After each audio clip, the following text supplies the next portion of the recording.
Noam, June, John, Habibti. How do you say Aziz, Azizam? There's Azizam too. How do you say it in Hebrew? John or Azizam? neshama. Neshama. Shama doesn't mean shoma like person. No, no, no, What ne no. means Neshama is soul, and it's my from soul. it's actually in Arabic. In Hebrew, it's quite the same. It's nafas. It's from air. It's Oh, the from, breathing, yeah, the nafas. breathing. Yeah. Yeah.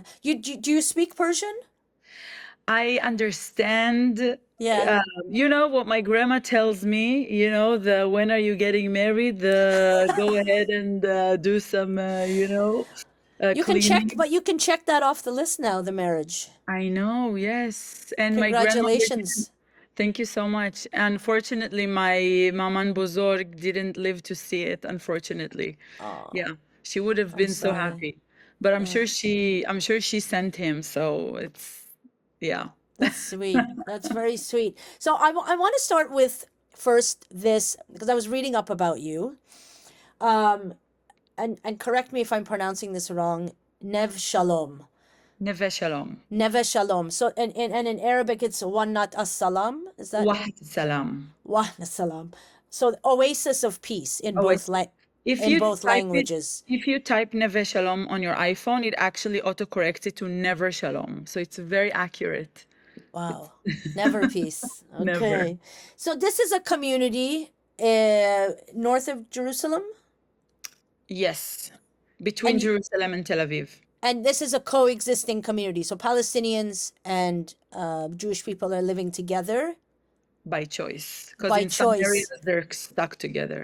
Okay. And so can you just take me through what was growing up like there for you? Oof, it's a big question. It wasn't my choice. It was my parents who moved there, and at some parts of my life I was grateful, and in some parts of my life I hated them because it's a big mission to grow up in such a place. My parents moved there with the Oslo agreements, basically, in the 90s. Both of my parents come from, you know, that are not political, homes that are survival. On my father's side, Romanian Holocaust survivors who, were poor, ran away from, you know, anti-Semitism in Europe, and my father kind of grew up unlearning and relearning everything about the environment, about politics, about the society. And my mom was actually born in Iran. My mother was born in Abadan. Um, Oh, you're a and dochtar Abadani. I am Dokhtar Abadani, and I entered the chuppah with this song. It was hilarious. I saw that actually. I saw you come in with that song on your wedding day. It was priceless, It was actually. so funny. Sorry, you were Um, saying. I was saying, so my mom, grew up in a poor, immigrant Iranian family. My parents met in boarding school. They've been together since, like, seventh grade or something, for so many years. And together they developed their political and social awareness. And they heard when they became, they got married, they envisioned how their life would be, they learned what's going on around them, and they knew that a community of Palestinian families and Jewish families is forming for the purpose of equality and a shared life together. My dad is a very political person. I grew up in a very political household. The word peace or coexistence, it's not just we are moving to the oasis of peace to live in kumbaya with Palestinians. For my parents, it was a political statement of how they see the alternative life on this land. And in the first intifada, I grew up in a household where my dad was absent. He was in military prison, Israeli military prison. He was a refusenik. He used to regularly get drafted by the Israeli army, and he would refuse. So he would be sent to military prison. He would come back home and get another draft, refuse again. So he would come in and out Were of the. you aware of this? Like what how old were you? I was 4, Uh-huh. And yeah, all my attachment wounds, all my father attachment wounds are from Your seeing him. daddy issues. Yeah. Yeah, he's coming home and then he's going away and he's coming home again. This time you're staying home. No, no, another draft. But with that, there was a lot of pride because most Israeli fathers around me are heroes because they go to war, they wear uniform, they do what they're supposed to. In our home, my father was a hero for refusing to do that. And How back long did that go on for you? it was less than I would say about a year, a bit less than a year. Hmm. My mother was pregnant at the time, and it was a different time. During, Lebanon, there was a lot of refusnik movement. There were hundreds of Israeli refusniks in Israeli prisons. Today, there is maybe a handful, I think. It was a movement. It was called Yesh Gvul. There was kind of like a support system also for my mom, for the people who are kind of at home. I actually found all the letters that my father used to receive to prison. It's very hilarious. All the Ashkenazi activists, the left-wing activists, writing letters to my dad. Bravo for you, Chezi, for your bravery, for refusing. We have to end the occupation. And then my Iranian aunties are like, okay, ending the occupation is okay, but what about my sister? She's pregnant. She's home alone. What about your family? Biqairat, you're not taking care of your wife. Yeah. Come back home. What do you care about the occupation? Come back home. My sister needs you. Yeah. So, and then when I was 7 years old, it was like watching my parents completely go through a transformation.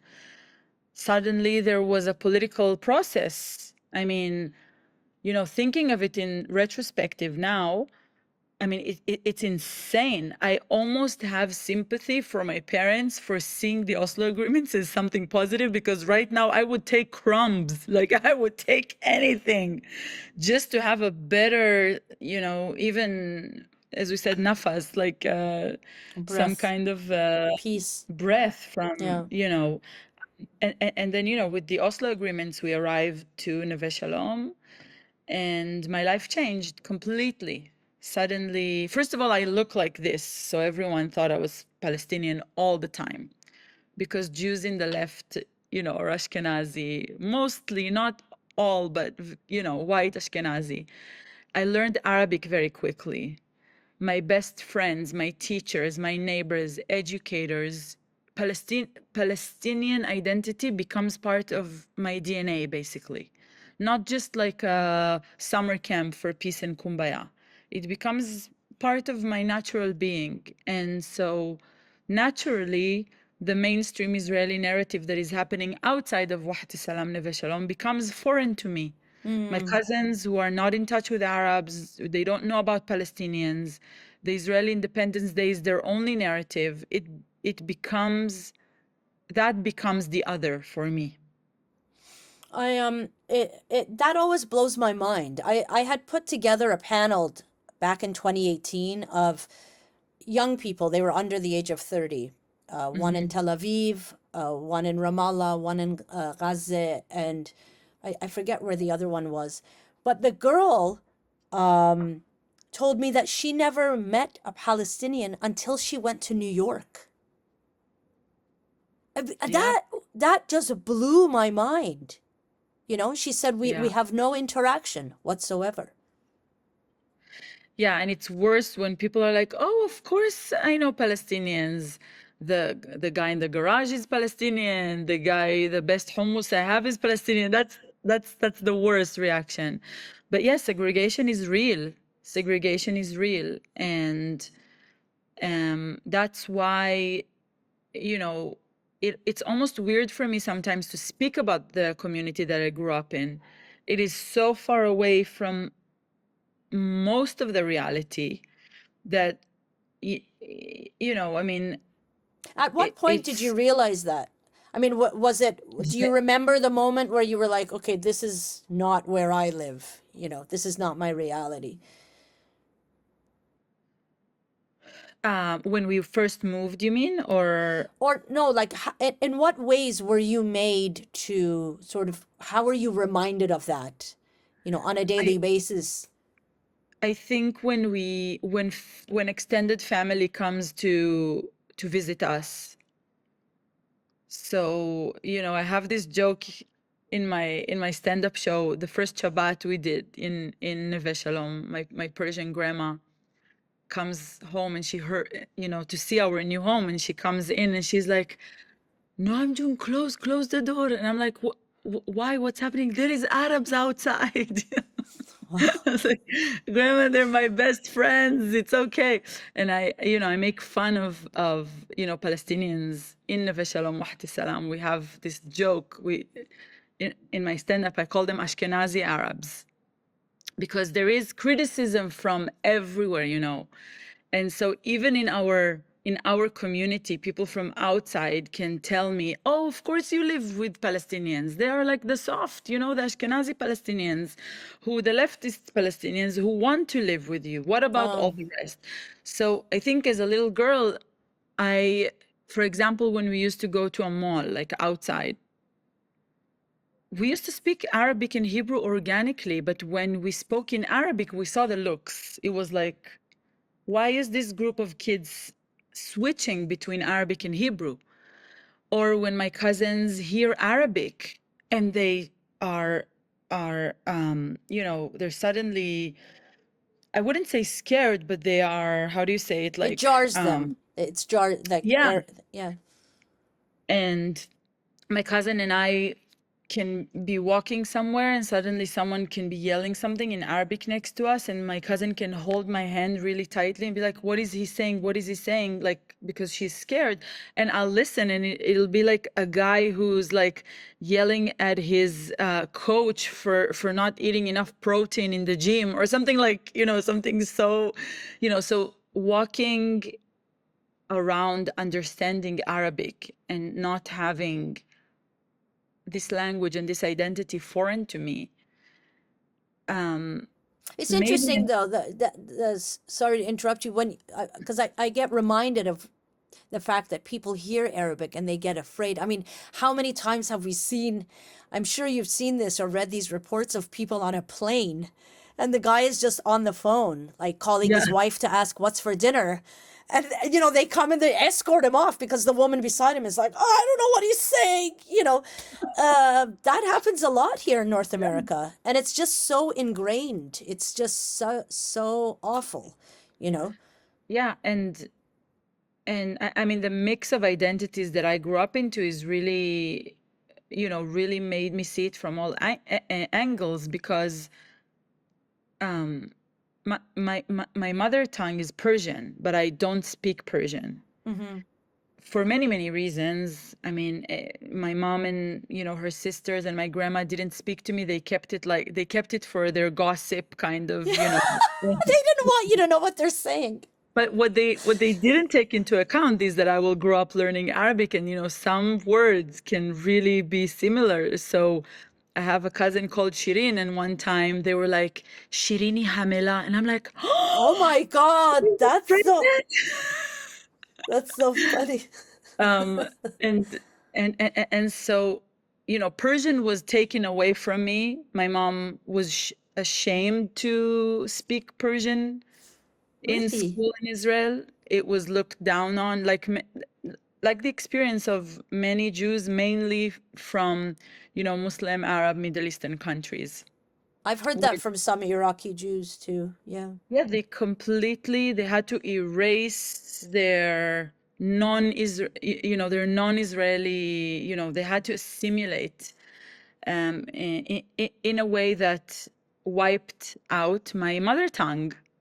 I received a new mother tongue, Hebrew, but then my parents also granted me the gift of growing up where I grew up. So I was given another mother tongue, which is Arabic, which I'm so grateful for. But speaking Arabic as a Jewish woman, not for intelligence purposes, not being taught by the Mm. army, is something that is unheard of almost in Israeli society. And so speaking Arabic, not being afraid of Arabic, having Arabic as your second language is almost a political act here.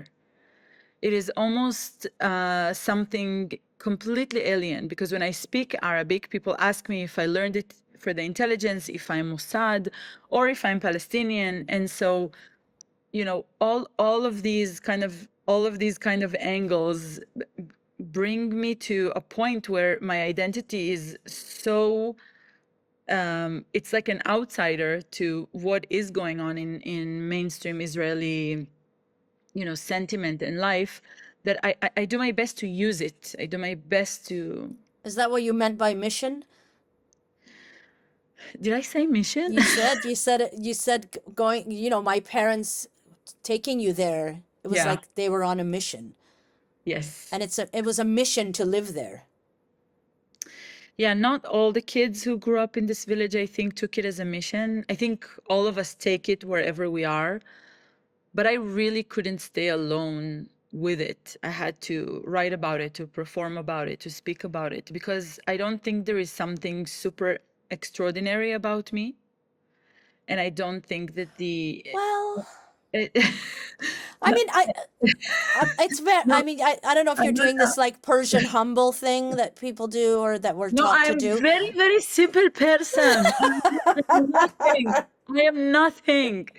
I But, think, though, I have to say this because I understand that you say, you know, there's nothing extraordinary, but what I think you do is that you complicate a lot of people's preconceived notions and perceptions about what an Israeli is, what, you know, what it means to live there, what a future sort of coexistence could look like, and how to get there, right? I think you complicate that for a lot of people who are want to stay fixed yeah. in how they view this issue. Um, I want to ask you though, because it sounds a little bit exhausting, sort of navigating all of these Yeah. I'm identities. so tired. Is there a community that expects more from you? Because there, do you have sort of different expectations from each community?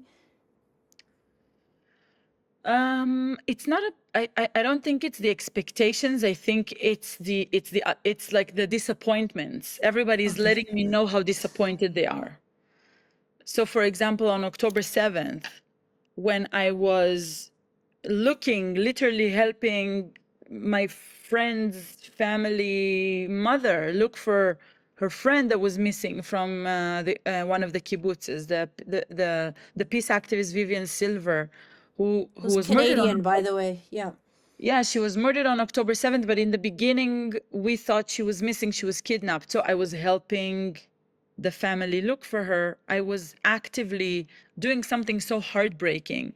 But the messages I was receiving from some Israelis, some Jewish diaspora, were in the spirit of, your people are being butchered and massacred, and you haven't said a word. You are a disgrace to the Jewish people.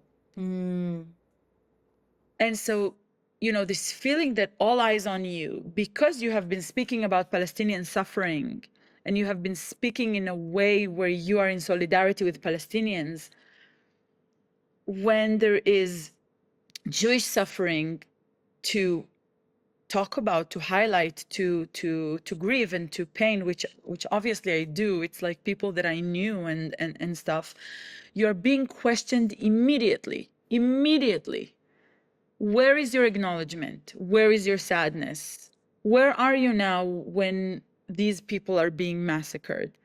And on top of that, these are people who, like you, they believed in peace, they believed in ending the occupation, some of them were activists, and so it's like this, like, oh, you see, so see what happened to them. What are you gonna say about it? As if it matters, you know, as if it will change a bit and part of my grief, as if I don't have the ability to grieve to grieve human loss and human suffering. So I think it is the disappointment and the questioning of, you know, of your humanity from kind of different angles. So you're a traitor no matter what you do, depending I on, am a yeah, traitor. I am yeah. a traitor. All you need, if you want my recipe to be a traitor, first of all, you have to breathe You have to wake up in the morning, open your eyes, just live your trader life. Living your trader life means you care. You care about humans. Humans, yes. You are such a trader that you want change, you want equality, you want justice, and you dare to think that Palestinians are human beings who deserve any bit and part of oxygen and freedom that I have. Yeah. I've This is noticed that you're a traitor if you look for root causes of why things happen. yeah. That automatically makes you a traitor. You know, That's don't dig deep. Just stay right here. Yeah. yeah.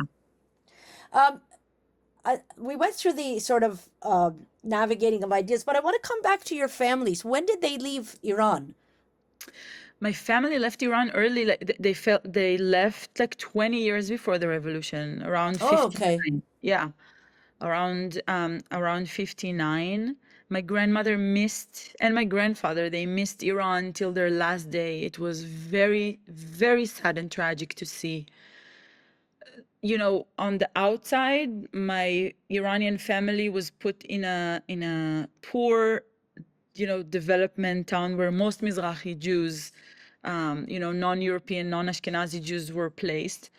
The outside was poor and tragic, but as soon as you enter the very, very small house where my grandma and grandpa raised 8 children, you Wow. felt like you're in Iran.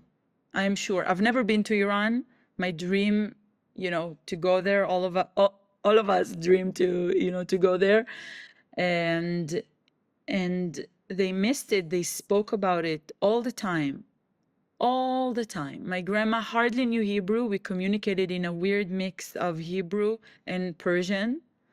She would take words in Hebrew and turn them into Persian, and she would talk about Iran. She would tell me how the view was, how the neighbors were, how her life was, what she remembers, the mountains, the snow, the trips, the meat, the people, all the time. Everything. Yeah. Nostalgia's heavy, huh? It is. It is. I think what made it heavier for them is the way they were treated in Israel. Let's be honest. They were they were promised something, and they came here. My father is a religious practicing Jew, a very, very, very traditional, Mizrahi, traditional Iranian, Jewish man. He prayed to Zion. He used to read. By the way, my grandfather also, he read, of course, the Hebrew and the Torah and the Siddur and the scriptures, but he also read the Quran all the time. It was part of his rituals. Mm-hmm. And Omar Khayyam, and he prayed to Zion. He, of course, regarded this as a holy land, something very, very holy for him. I don't know to which extent he had the vision to do something about it, to actually come here, to replace other people and come here. But when his older brother was in touch with the representatives and the Jewish agencies, and the community was kind of more mobilized, and you know how it is. I mean, Iranian families it's a community, it's a family. Once the Yes. older brother and more brothers start to move and they're being Everybody promised, goes. Yeah. yeah, everybody goes. And it was hard. It was a difficult time. It's poverty, it's disrespect to their language and culture and where they came from, a basic misunderstanding of who they are, and our you know we were reduced, basically. We were minimized to an Israeli identity that I till today I don't know what it is. But as you said, nostalgia can be like a Oh, I find thing. it, yeah, I find it to be very heavy. I mean, even my own family, we left in 79, but I listen to some of my mom and her friends talking, and they just live frozen. They're like frozen in time, they live in this time and they just lament, Yeah. lament. Look what we had, look what we are. Like, I said to her, oh my God, like, think of your life. You have a great life, but and And it's sad. And I think it's even sadder when you bury a parent in a place Mhm. where you know They're they not. don't want to be, you know they don't want to be there, Yeah. you know? And imagine for my mom, she was born there. She doesn't remember anything because she was super small. But it's like, it's this image, it's this vision. And and for us, the Iran thing is even, it's multi-layered because I'm living through the nostalgia and the Iran that you're telling me. And I met Golshift a few times abroad, and Just for people who don't know, Golshifteh Farahani is a very well-known, famous Iranian actress who has been living in exile from Iran because she appeared in a film without the headscarf and with Leonardo DiCaprio. I forget the film's name, but she's been living in exile in Paris. Sorry, go ahead. no, so the layers is that there is this Iran that was taken away from my identity, and this Israeli identity that was put on me that I don't know what it is. And you know and on top of that, I'm sitting with Golshifteh, who is in exile from that Iran. And I am realizing that soon, even for me as an artist in Israel, it freedom of speech and hatred and racism and everything, it's closing in on me, that I'm almost finding myself in exile, like Golshifteh and many other Iranian artists who have to get out of Iran in order to create, in order for their voice to be free. And I fear that this is soon what is going to happen to me too. I mean, I don't know how an artist like me and a person like me can create and speak freely from within Israel. I was going to ask you, what is the I mean, we're seeing hundreds of thousands of people on the streets of Tel Aviv, in parts of Jerusalem. What is the political climate like right now? What's going on? So everything is amazing. Yeah, right. I mean, I'll tell you why I ask you this Yeah, because tell me. I've been posting about the people on the streets and I get all this litany of comments, Yeah. everything ranging from good for them, finally they're speaking out, to a lot of it being these people don't care about Palestinians, they're just out there for their own hostages, blah, blah, Yeah. blah. So there's this huge spectrum. Yeah. And it looks to me like that is actually what's happening on the ground. You Yeah. do have a lot of different people on the streets for different reasons.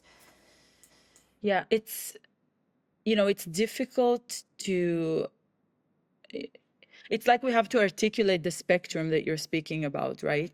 Because all of the above, everything you mentioned exists in these protests. I have so much criticism about everything, if you haven't noticed.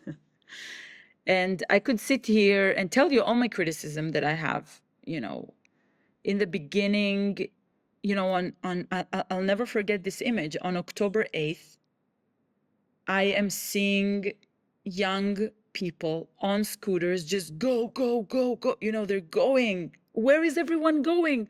We don't know, but we are being called to duty. Everyone is going, going, going.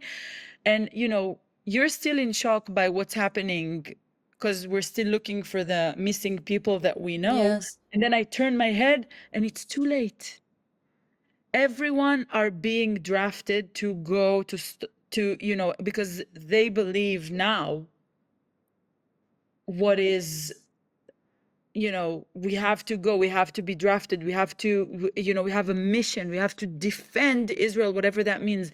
And so you're feeling this duality where you want to help, your friends that are missing and the people who are just massacred, and you need to kind of like understand what is happening and who's dead and who's missing or whatever. But on the other hand, you want to tell all these people, no, don't go. You're going. And I'm telling you from the first second, don't go, because the same government that is responsible for October 7th is not going to be able to take us out of the situation. And we understand that there are a few hundred of hostages. And so the hostages became the only way to speak to the people who were just blindly going to serve, and to say, this military craziness and the amount of violence, this is what is going to kill the hostages. Just wait, don't blindly go there, don't go there. And you're me, I'll speak for myself. I knew that from the get-go, which is a very sad position to be in. It's very, very sad. Sometimes I wish I was part of the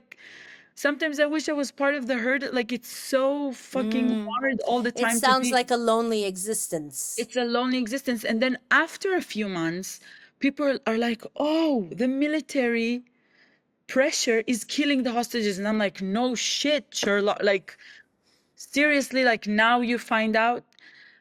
And then, you kind of work with what you have. I have endless criticism for the people who are for the mass movement that is protesting. And it was like that before October 7th, when we saw the mass protests trying to prevent the judicial coup of this fascist, most right-wing government of Netanyahu. People also had the same criticism, Samira. They also said, these people who are protesting against Netanyahu's government are not protesting for the end of the occupation, but we were there. It's an anti-occupation bloc. It's like the more radical leftist, and we're on the ground and we're telling people, you can't be here just to protest for, your imaginary Jewish democracy, and you're afraid now of the judicial coup. You have to also protest for the root of the problem. You have to protest for the Palestinians as well, and you have to talk about that as well. And so we're finding that same tension also within the protests now. The only way to get to the liberal camp, or to any kind of camp that can do some kind of civil disobedience in order to put pressure on the government for a ceasefire and a hostage deal, is this public. So through the hostages. So, and through Yeah. the hostages, kind of prism, you compromise, basically. And then I ask myself, is it a compromise? Because I'm there, I'm protesting. We have banners that say explicitly, to end the massacre, ceasefire in Gaza, specifically not compromising the messages that we want. And, sometimes we're being looked at. I've And seen videos. I've seen some banners being torn yeah, down. I've and seen. they tell us that we are ruining the legitimacy of the plight of the hostages and whatever, but it's many, many, many different voices. Largely, these protests are hostage centered. There is no doubt about it. I mean, But I think it was the mom of Hirsch who said, "My son was sacrificed at the altar of this government." So yeah, it looks like it looks like the hostage families are very well aware of what's happening. At least some of them are. yeah, some of the hostage families are very, very well aware. It is quite heartbreaking to see how the hostage families are in an impossible position where they are basically trapped, because the Netanyahu government, they're doing everything possible to basically delegitimize and dehumanize the hostage families. They are associating them with radical leftists, and they're completely delegitimizing them, and they are saying that because of them, basically what the government is saying to the public is that the hostage families and their pressure on the government is going to bring the government to release Palestinian prisoners, and the government calls them Palestinian terrorists, that will later on come and murder more Jews. So basically they are blaming the hostage families that by wanting their loved ones, their dear ones, to come out of captivity, they will result any future, what the Israeli government calls a terror attack. And this is the narrative, and this is what the hostage families are being cornered to, and it's very heartbreaking to see that. Do you think? I mean, uh, I don't know how much you've spoken to any of them, but is there an idea that the fear is they will be sacrificed in that way?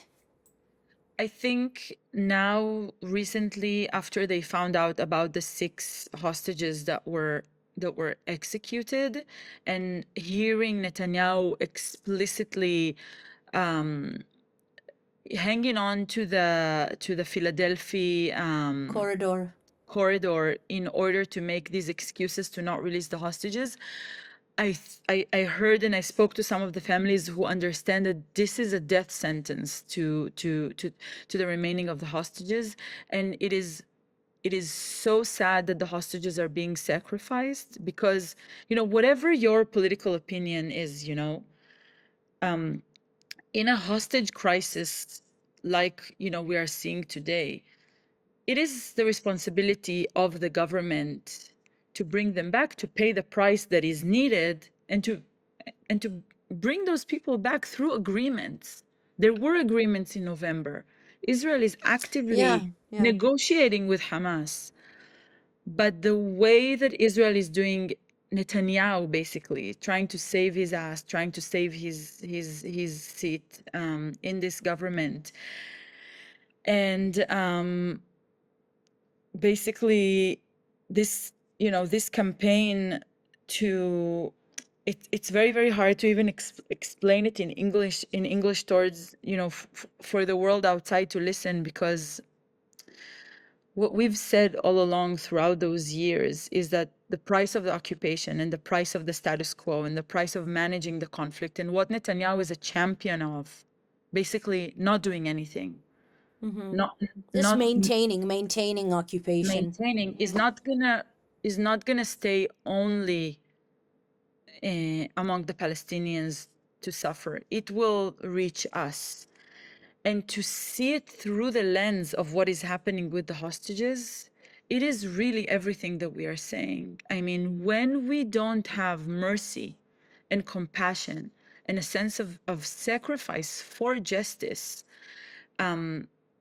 regarding Palestinian life, this muscle will slowly, slowly, slowly develop, and we will turn it onto ourselves. So basically, everything that we allow to happen to Palestinians, we are practicing amongst our own society to eventually happen to us. Because if I can continue my life when there are more than 40,000 Palestinians, more than 16,000 of them children who have been killed, and somehow we continue your life, then you will find a way also when your own people and the people next to you are being sacrificed and killed also, and there is no sense of justice and sacrifice to stop it and to bring them back. This will turn against us. And I think a lot of people have said it before me. Yeshayahu Leibovich, the Jewish philosopher, after 67, he said that explicitly. The occupation, the corruption of the occupation, controlling other people, these war crimes will eventually linger into our own society, and we will find ourselves dealing with this. And unfortunately, this is what is happening.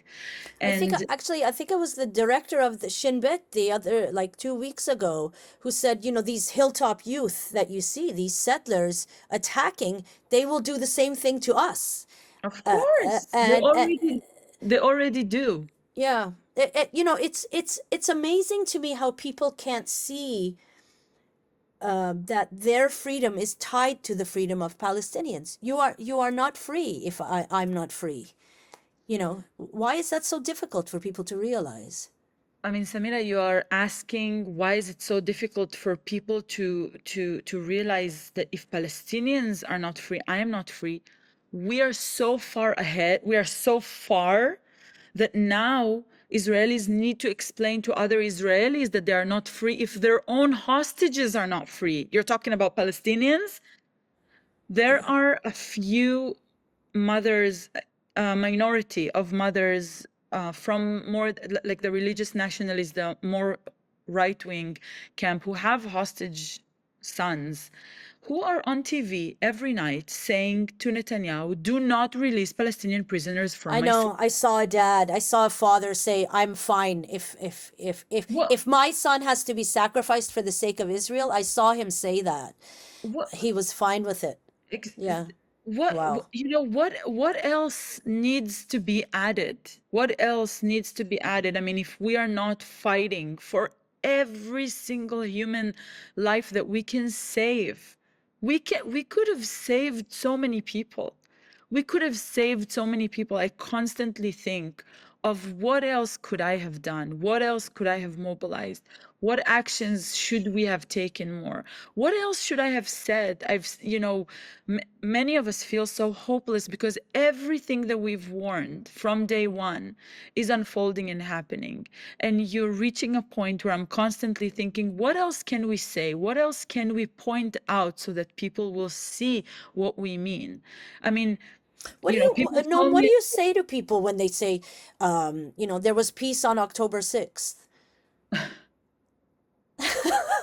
Like, I get that from a lot of people, and then there are other people who say, you know what, don't start a war. You can't fight. I mean, there really is this pervasive mentality that there really was peace on October 6th. People don't see that. And when I say that, I am totally putting the media in that because we don't cover what is happening there unless Hamas fires rockets, unless Hamas takes people hostage. We do not cover the day to day lived reality of what it means to live under occupation. We don't cover yeah, it. yeah. You know, the what you say to people when they tell you there was a ceasefire on October 6th or whatever it is that people say, it's the same type of discussion that you have with people that you even have to educate them that the daily life of the occupation even happens, that it even exists, that Palestinians are living under not only military control, but a constant expansion of settlement, land grab, dispossession. And if someone didn't see it up until October 6th, you can't really expect people to suddenly see Yeah. it. People who are looking for excuses to what we're doing to the Palestinians now, they got their excuse on October 7th. And it would have gotten there in one way or another. But unfortunately, October 7th just gave, the people with the worst kind of weapons and army abilities, racist thoughts. It just provoked it. You know, I mean, it is, and it's more than that. It's so many layers because if you think, for example, of the Palestinians with Israeli citizenship, 20-something% of the Israeli population, Palestinians who are living in Haifa, in the north, in the south, people who were also affected, on October 7th, some Palestinian citizens in Israel. They have basically since October have been on complete mute. And if someone dares to speak out, to say something about the suffering in Gaza, to like a post, to share something, they immediately not only get arrested, but we've seen the videos of the army and police blindfolding Palestinian Arab citizens of Israel. And so the whole sentiment was just it. The grounds were there. They're needed, and A spark. the spark, and everything that was already there is just in million times more magnitude. And I my Palestinian friends with Israeli citizenship, I have friends who haven't been on social media for a year. I have a friend who, because she put something on Instagram on the early days, she's still on house arrest. She is My God. Wow. completely disconnected from the world. And I have one of my good friends, she's a lawyer who is really working day and night with these cases of Palestinian citizens of Israel to try and get them out of this crazy situation that they're in. And at times, you know, she calls me and she's like, Noam, you know, I need to say this and this and that. Like, and I tell her, tell me what you want to say. I'll put it, I'll write it as if I'm saying it. You know, she wants to invite me for court to testify on, like, in one of the cases. And usually when that happens, when we realize that she has to be on mute and maybe I have more freedom to say something that she doesn't, we both cry, because we're living through what we know of in dark times of history. And as a granddaughter of a Holocaust survivor, when I support my Palestinian friends who are citizens in Israel and I understand deeply what they are going through, I can't help but think of Jews in Europe, you know, leading up also and during World War II. I have a friend, she's a very, very, very successful singer. She had hundreds of protests outside her house, and her husband is a manager of one of the biggest hospitals. Very successful couple. He's a manager of one of the hospitals in the north. Some of the people that are protesting with violent words and extremely disgusting rhetoric, interrupting their lives, wanting to kick them out of their house, he treats them. This is like the stories of, you know, how successful Jews were, they Yes, were yeah. doctors, and then people who were part of the community, people that they treated, turned against them. This is what we're living through. It sounds really scary because it sounds like all the signs are there of this descent into fascism in It's the Israel. fascism is here. It's here. I've been silencing myself. The type of death threats and the type of messages that I get for when I do speak up, when I do protest, it's nothing like, I mean, you know, my whole life I'm called like leftist, traitor, go to Gaza, blah blah blah, all of these things. It's nothing like what we're seeing now. You just mentioned sort of the differences that you're seeing in Arab, Israeli Arabs or Palestinians, the way they're treated versus others. It reminded me of, I heard you give a speech where you were talking about being at a protest and an officer was beating you, and the first thing that came out of your mouth was, "No, I'm Jewish." And Yeah. and the deep sort of sorrow that you felt that that was the first thing that came out of your mouth because you knew in your mind that he would stop, right? Or that it was somehow okay, as you said, Yeah. to be beating an Arab. Yeah, this was a few years back. There was I was in a protest and there was a like a dog fight. It was really actually like a very violent dog fight, and the partner that I was with at the time tried to separate them, and he's a Moroccan Jewish guy. And this old lady just yelled terrorist.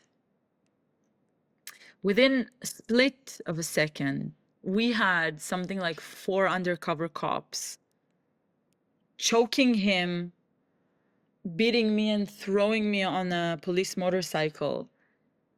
If it was today, I don't think he would have been alive. I think he would be shot immediately. But in the instinct, the first thing I knew, they think that something violent is going on. They didn't know it's a dog fight, and because a woman because a woman yelled terrorist, and he looks Middle Eastern. We look, come on, like we Yeah. look. And so the police immediately thought that we were Palestinian. And yeah, the instinct to speak in Hebrew immediately and to say, leave us, we're Jewish, it is it is it is heartbreaking. But it's quite telling, Um, too. it's quite telling. I knew Yeah. that they would immediately, when they heard me, we didn't know, we had no idea who they were. They just disappeared into the crowd again. We were left with the bruises on the ground. And if this is and this is and this is the reality. And what does a person who doesn't have the privilege to open their mouth and say, I am Jewish, with an Israeli accent, what happens to them when they don't have it? I don't want, I mean, I know, and I don't want to imagine, and I don't know what would have been from my life here if I had to endure such violence all the time. But the thing is that I'm speaking to you back a few years ago. Now, Yeah. with this government, we're in a totally different era. Now it doesn't really matter if I open my mouth and I say that I mean it does matter, of course, in terms of the force of the violence. Just today, hostage families who are protesting for the for their family members, Ben Gvir police beat them up every day. This is a daily thing. This is a daily Do thing. you think people understand that? Because No, here's what I've noticed is I don't think people understand the climate that you're living in right now. no, That's the real. I don't think there's enough focus on it.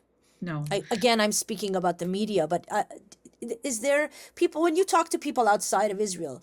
Do you think they grasp what sort of state you're living under right now?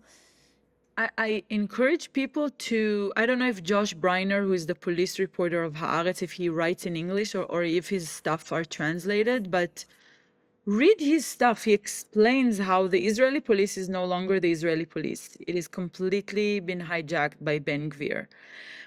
And a few weeks ago, when the prison when the Israeli soldier was charged with sexual assault of a Palestinian prisoner, when we saw those militia crowds trying to break into the prison where this Israeli officer was about to be charged and investigated for suspicion of rape and sexual assault, when we saw these crowds breaking in, this is a militia backed by members of Knesset and members of this government. This is the Ben Gvir spirit. This is the Smotrich spirit.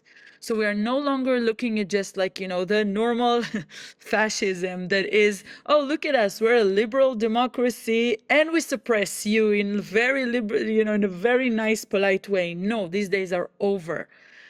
Even the most privileged leftists, liberal Zionists in Tel Aviv who served their whole life in the army, who developed some of the, you know, this water cannon thing? Yes. Yeah. It was developed here in a kibbutz.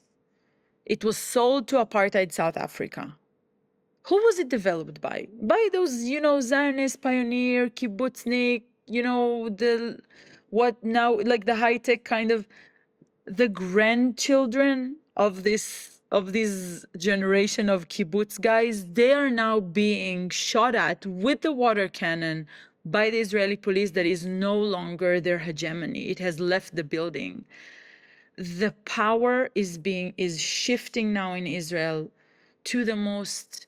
It was dangerous before. It's now more dangerous because these are people with messianistic, very, very very, very right wing, very, very ultra fascist, Jewish supremacist, way of life, way of thought. And when you saw these militias breaking into Sde Teiman, you know what I'm talking about. Yes, That's of course, the prison camp this where is a snippet of what we will of but then they brought him on TV.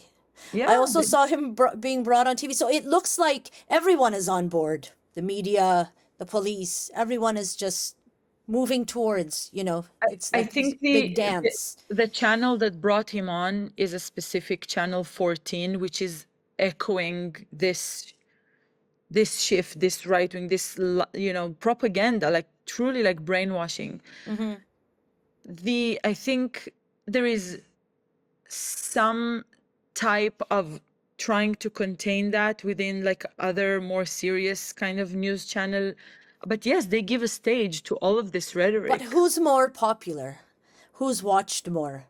You know, we are like on the verge of I mean, still I think the mainstream media is still the most watched, but a large percentage and growing percentage of Israeli public is watching more and more of this very like in fact like lunatic channel 14, but but maybe this is also a true, a true reflection of the rhetoric. More and more people want that. More people consume that. I was speaking to the investigative journalist Anthony Lowenstein, and he talked about sort of Israel's embrace of extremism. That he was saying that, this isn't Netanyahu could leave tomorrow. That's not, it's not going to do anything. Yeah, That there is a genocidal fervor that's happening, yeah, and to speak out against it really does at times feel like you're risking your life. yeah. It does. It is. I don't think I even understand how scary it is. I think once I leave or once I go out for just, even a few weeks, I will have this kind of I think we are on survival mode here.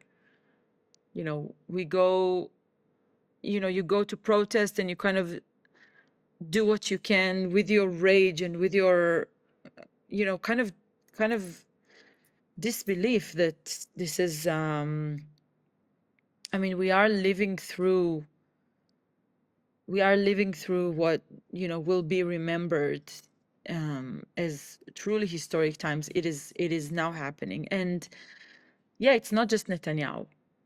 It's definitely not. It's definitely not just Netanyahu. And on the other hand, giving up and being hopeless about everything, it's not really an action plan, and it's not really a way to live. And so I'm very pessimistic. I'm very sad. I'm grieving all the time. I feel powerless and I feel so much rage, but there are some things that we need to keep on doing, because history also showed us that yes, Netanyahu can leave tomorrow and the genocidal rhetoric, sentiment, path, everything can still go in that route, or Netanyahu will leave and maybe by some miracle, the democratic, more left-leaning camp in Israel will understand some fundamental things about joining hands with Palestinian leadership in Israel, about the power, the political power that we can have. We need a greater, from Israelis, I'm talking about Israelis, if Israeli activists and Israeli power, all this power in the street that we are seeing, if they will understand that they need to back Palestinians and they need to defend Palestinians and believe Palestinians and go into a political vision that is led and is with Palestinians, I think we can, imagine Ben Gvir, right? 20 years ago, or when Rabin was assassinated, there is this famous image of Ben Gvir where he stole The Cadillac symbol on his the car. Cadillac symbol of he was, the Shabak used to look at him and think that he's some kind of, he's a punk. He's a settler punk. Nobody gives. So they charged against him, and he was charged with He's a attacking them. criminal. He's a Yes, a criminal. criminal. Yeah, he's a terrorist. And He's a yeah, it's a terrorist. Jewish terrorism department that Yeah. is, and to think that he is the minister of the police today. He holds so much power. So you know what? That teaches me that by not letting go and by insisting, we have to insist on taking action. We have to insist. I mean, I'm trying to give myself hope as I'm telling you this. We have to be here to fight for people who cannot fight for themselves. We have to do it. I mean, the way they shift towards such darkness and destruction and really hopelessness, they have also the ability to shift. It's hard to talk about it now because we're very, very far away from it. But I think that with the right conditions I mean, unfortunately, the first step is to have Netanyahu gone. I mean, I know that what you're saying is Netanyahu can be gone tomorrow and things will be even worse and the same, but there also is another vision, and that other vision includes, first of all, getting rid of Netanyahu. if that makes sense. Did I make Yeah, yeah, no, sense? absolutely, yeah. And I had a talk yesterday, and the guy ended with, it's always darkest before the dawn. Yeah. So I think we'll end there. Really? Yeah. I have so much more to say. Well, I'll Uh, see you in Canada soon, yes, you're hopefully. coming to Montreal. Yes.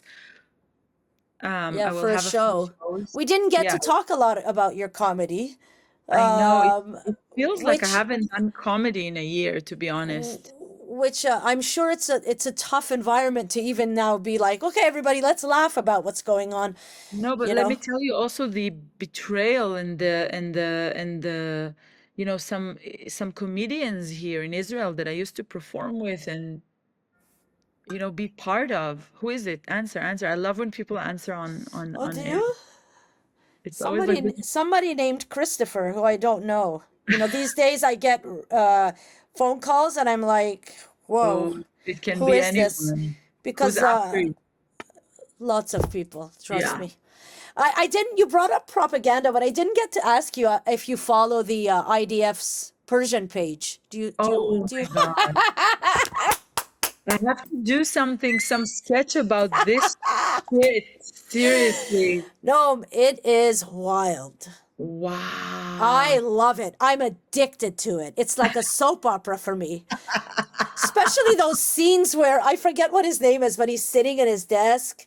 He's like a bald guy with glasses, and somebody knocks on the door, and he's like, "Didi Khamenei chikar karde emruz?" It's like, did you see what Khamenei's up to today? And they talk about it, and I'm like, oh, why are you doing this? It always blows my mind. It's like, what do you think? But I got to tell you, it's effective. It is effective. Look, the propaganda, I mean the use of like the pro-Israeli with the in the Iranian context, it's wild. It's wild. Wild. We can talk about it even for I'd like love to have you on again just to talk about this. yeah, I would love to speak to you again. This was really fun. Yeah, I would love to too. I think we need to unpack a little bit more of the Iranian. I see billboards of Masa Amini in Israel. Lots of stuff going on. Iranian evangelical Christians coming to make those murals. I mean, there's a lot of strange bedfellows in messing up the Yeah, bed sheets right now. So I'd yeah, love to yeah. have you on again and talk about all of this. Thank you so much for speaking with me. Thank you, Samira.